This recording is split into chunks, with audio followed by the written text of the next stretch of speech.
Protesters spent much of summer 2011 camping out in tent cities across Israel, demanding social justice. It now seems the fruits of their people power movement could finally be within their grasp.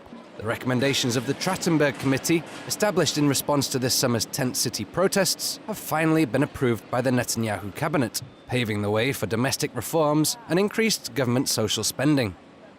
However, with the money to finance additional social expenditure set to come from Israel's jealously guarded military budget, concerns have been voiced that security may be sacrificed in order to placate the protest movement's vocal leaders. As Israel's military leaders vowed to resist the proposed budget cuts, JN1 took to the streets of Tel Aviv to ask members of the general public whether they are optimistic about social change and whether this change may come at the cost of a weakened Israeli army. I think the attitude is good. I think the effect of the protest is already started. We see it in lowering the prices of food.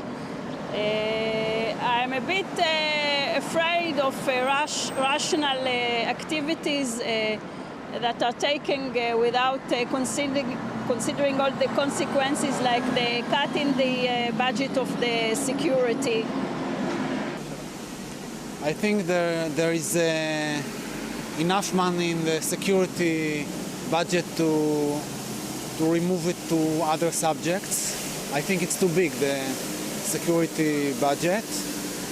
But I think also that they can enlarge the whole budget by if they'll take taxes from the very wealthy and the big companies, they can enlarge the whole budget. They can have money for many important subjects, like healthcare, for example, where is the big strike now is going on.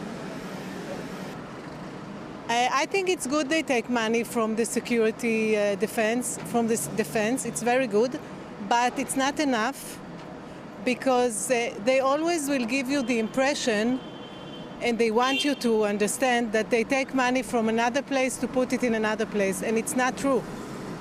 Because they can take money not from the security and not from other places. They need to find a budget for all this stuff. They don't need to take it from another place. My opinion about the Trachtenberg paper is that what Bibi Netanyahu said, I am with him, because he loves Israel, he's a real Zionist, and I trust him.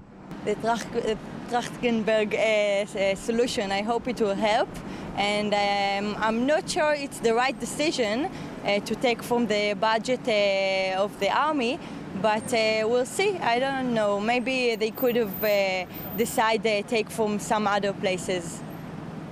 You know, when you talk about budget cuts, it's not something that you can do in one day or 1 month or 1 year, especially when you talk about the security budget, and especially when you talk about Israel, because the security budget is very complex.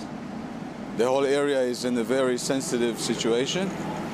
And I don't think that anybody can right now take anything from the security budget, from the defense budget rather. So I think there will be some changes, economic changes, financial changes for the people, but they won't be drastic, they won't be immediate, it'll take some time. And I think we're going to see the light. Maybe it'll take 1 or 2 years, we'll see better prices, we'll see less monopoly in the economy. I think we'll see more housing for people as they are requested, for less money. And I see a bright future, but it's not going to be immediate.